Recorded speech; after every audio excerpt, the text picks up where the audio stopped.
चैन से जीना बड़ा मुश्किल है भगत सिंह का बाप होना। जी हाँ, आप सबका स्वागत और अभिनंदन मेरे यूट्यूब चैनल पे। ऐसी शख्सियत के साथ आज मैं आपको मुखातिब करने जा रहा हूँ। मेरे साथ में है सेना के वो बड़े अधिकारी, बड़े जवान, ब्रिगेडियर करतार सिंह जी। आपका बहुत बहुत स्वागत, अभिनंदन मेरे यूट्यूब चैनल संदीप का सफरनामा पे। Thank you sir, God bless you.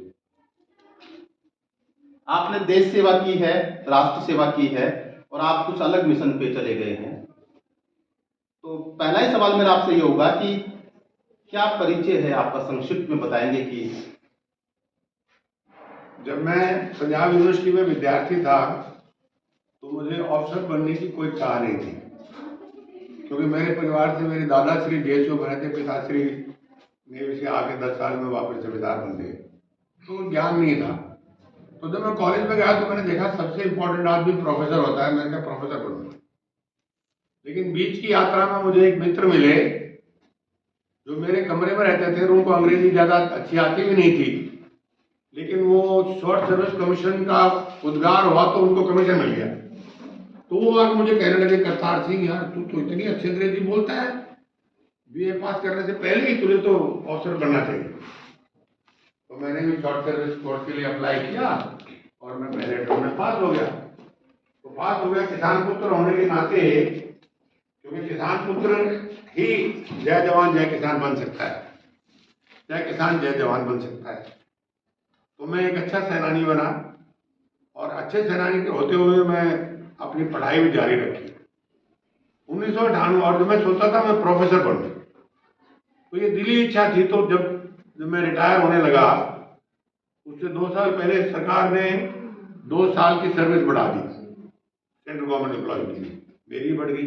मैं ब्रिगेडियर के लिए अप्रूव्ड था, 98 की बात है। मैं बोला क्या होगा, 2 साल इंतजार करना पड़ेगा, जबकि मैं 50 साल का हो गया था और 2 साल तक कोई प्रमोशन नहीं होगा।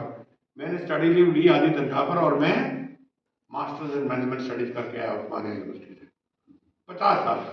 तो मेरे प्रोफेसर साहब उद्बुल रेड्डी बोलते थे अपने स्टूडेंट्स को, देखो ये कर्नल साहब है और ये पढ़ रहा है तुम्हारे साथ और ये इसके ज्यादा नंबर आते हैं आपसे।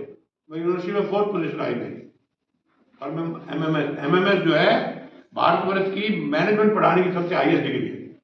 क्योंकि मैंने सोच लिया था कि शायद मैं अब जनरल नहीं बनूंगा, तो जनरल नहीं बनूंगा तो रिटायर होने के 54 साल या 56 साल में क्या करूंगा। तो मैंने कहा मैं अपनी बचपन की उस इच्छा की पूर्ति करूंगा कि मैं पढ़ाऊंगा। और अब आप विश्वास कीजिए मुझे 20 साल होने वाले हैं, मैं अभी भी पढ़ता हूँ और पढ़ाता हूँ। दूसरा सवाल है, आप रिटायरमेंट कब हुए? मैं 2004 में रिटायरमेंट हुआ। रिटायरमेंट के बाद की जर्नी क्या है? रिटायरमेंट के बाद सबसे पहले मैं फ्लोरेंस नाइटिंगेल कॉलेज है अलवर में, उसमें इंग्लिश लिटरेचर पढ़ाया 1 साल, तीनों क्लासेस को। उसके बाद इकफाई मैनेजमेंट में, मैनेजमेंट स्कूल में प्रोफेसर लगा 2 साल। फिर इकफाई ने मुझे उस एमबीए कॉलेज का डायरेक्टर बना दिया और मैं 2 साल प्रोफेसर और 3.5 साल डायरेक्टर रहा। उसके बाद बाबा रामदेव जी ने मुझे बुलाया और मैंने कहा कि मेरी यूनिवर्सिटी को आप संस्थापित प्रो वाइस चांसलर के रूप में लगो, क्योंकि मेरे यहाँ मैं चाहता हूँ डिसिप्लिन से यूनिवर्सिटी बने। मैंने बिना उनसे कोई तनख्वाह लिए 5 साल तक उस विश्वविद्यालय को स्थापित किया। पहले प्रो वाइस चांसलर रहा, फिर वाइस चांसलर रहा।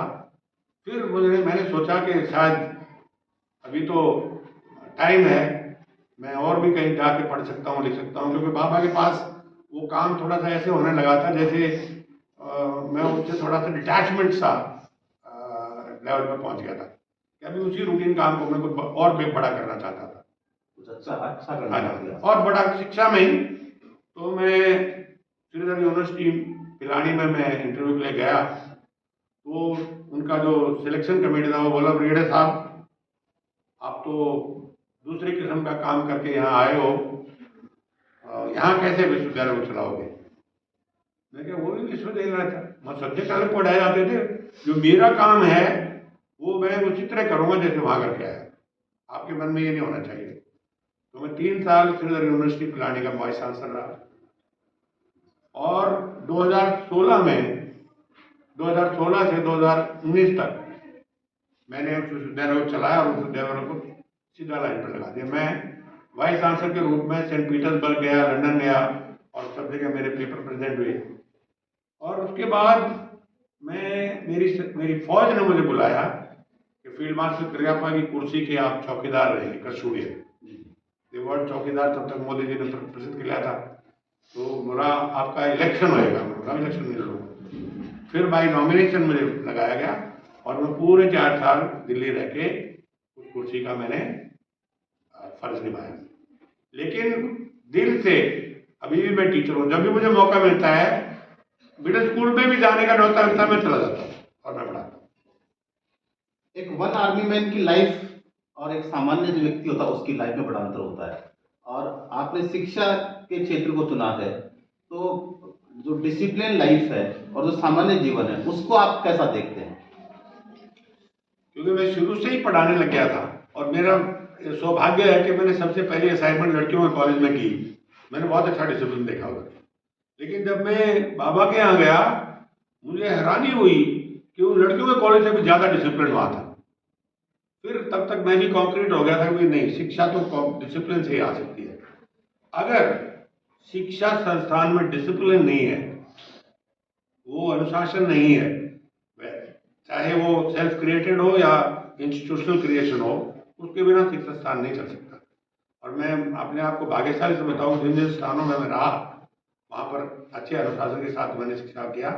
और मैं नॉर्मल बच्चों, साइकोलॉजिस्ट होते हुए मैं बच्चों के प्रभाव से या बच्चों के व्यवहार से कभी चिंतित नहीं होता, क्योंकि मैं वो ताकत रखता हूँ बच्चे को आगे अकेला बुला के काउंसलिंग करके उसको प्रश्नचित्त करके मैं कन्विंस कर सकता हूँ।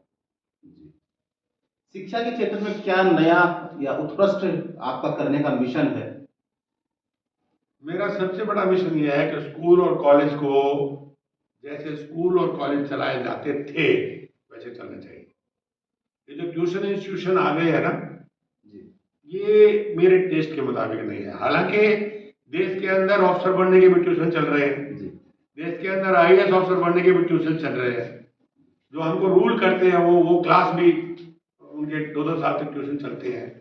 रोकना मुश्किल है, लेकिन मैं चाहूँगा कि पहले बच्चा अपनी बेसिक शिक्षा प्राप्त करे, वो पहले ग्रेजुएट बने, पोस्ट ग्रेजुएट बने, फिर जाए ट्यूशन में।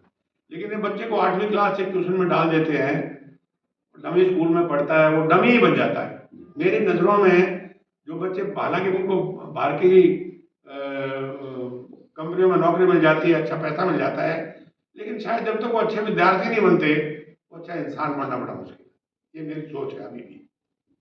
आप मूलतः अलवर से, राजस्थान के जिले अलवर से आप बिलोंग करते हैं, और ये पूरा क्षेत्र हिंदी भाषी है, इस बात से आप भी वाकिफ है, लेकिन आप अंग्रेजी पे विशेष जोर देते हैं। आपका विषय, रोचक विषय भी अंग्रेजी है, और आप एक अंग्रेजी के जो है लेक्चरर हैं, आप असिस्टेंट प्रोफेसर हैं अंग्रेजी के, और देश ये कह रहा है कि हम हिंदी को तवज्जो देंगे, तो आप ये कह रहे हैं कि अंग्रेजी के बिना विकास नहीं होगा, तो कहीं ना कहीं आपका अंतर्विरोध उत्पन्न नहीं हो रहा है क्या आपस में?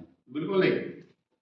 हिंदी मेरी मातृभाषा है, मेरी राष्ट्रभाषा भी हो जाएगी। और हिंदी तो वो भाषा है जिससे मैं अपनी माँ से बात करता हूँ, उसके प्रति विरोध नहीं है। लेकिन एक अंग्रेजी में कहावत है, nobody can stop a country or an individual whose time has come। Bharatvarsh का टाइम आ गया है, India time has come, we have to now rule the world. I am not saying कि हम डोमिनेट करेंगे देशों को, उस तरह रूल नहीं। हमारे देश का वो समय आ गया कि हमारा देश अभी दुनिया में अग्रणी देशों में कहलाएगा। अगर मेरे बच्चे कल के अग्रणी ग्लोबल सिटीजन हैं, या ये इनको दुनिया में जाकर काम करना है, तो उनको दुनिया की भाषा भी आनी चाहिए। मैं हमेशा ये कहता हूँ कि मैं जब तक पढ़ा, जब तक मैं स्टूडेंट रहा, मैं अंग्रेजी में इतना अच्छा नहीं था, क्योंकि मेरी गांव की बैकग्राउंड थी। लिखने पढ़ने में बहुत अच्छा था, लेकिन बोलने में नहीं था। लेकिन किसी के प्रोत्साहित करने से मेरे उसमें इंटरेस्ट लगा, और अब मैं बच्चों को अंग्रेजी बोलना इसलिए सिखाना चाहता हूँ कि मैं ये सोचता हूँ कि अगर बच्चे को जितनी ज़्यादा भाषाएं आएंगी, उतना ही वो बच्चा अच्छा बनेगा। और English is spoken by maximum people in the world, ये दुनिया की है। और मोदी जी कहते हैं हम ग्लोबल गुरु बनेंगे, तो ग्लोबल गुरु बनने के लिए ग्लोबल लैंग्वेज भी चाहिए।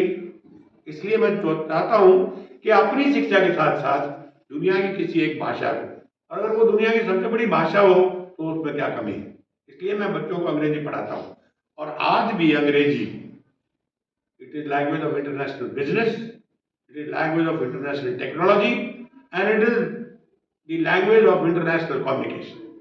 Therefore, I feel a modern student must know English well. आगे बढ़ना होगा तो इंग्लिश को साथ लेके चलना होगा। बिल्कुल। यदि विश्व गुरु बनना है तो इंग्लिश को भी पढ़ना होगा। सब भाषाओं के साथ समन्वय करना बहुत जरूरी है। आप यही चाहेंगे कहना है।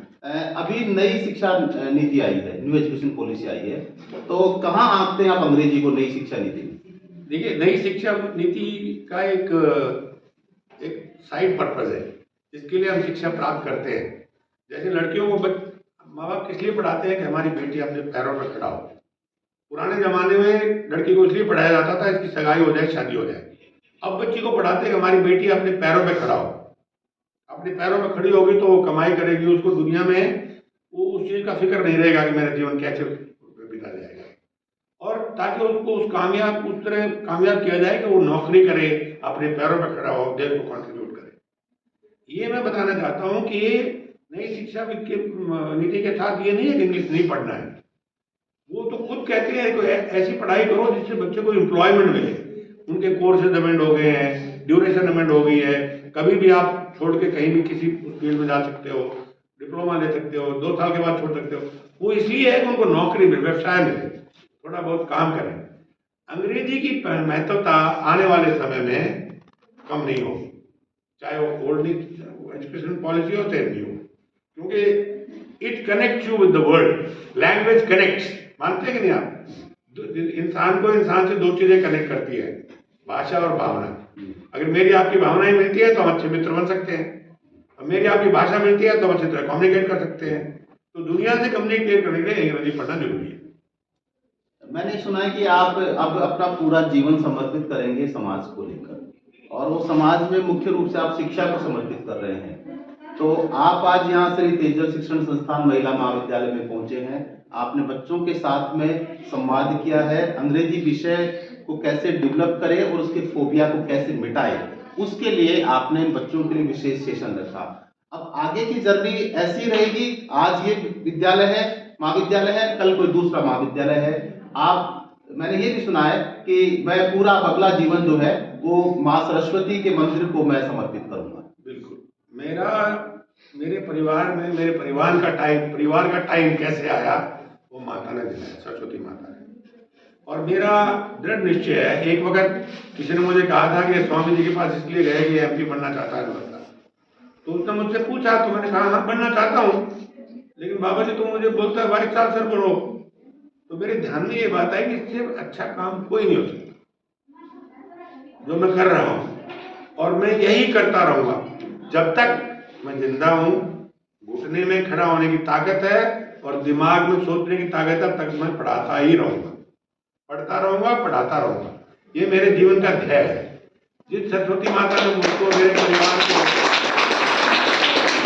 जिस माता ने मेरे और परिवार को इतना उत्थान दिया है, मैं उसकी सेवा करके उसी को दान करना चाहता हूँ। बहुत बहुत धन्यवाद आपका। आप हमारे साथ में थे श्रीमान जो है ब्रिगेडियर प्रकाश सिंह जी का, और आप देख रहे थे हमारा यूट्यूब चैनल संदीप का सफरनामा। बहुत बहुत धन्यवाद। Thank you. God bless.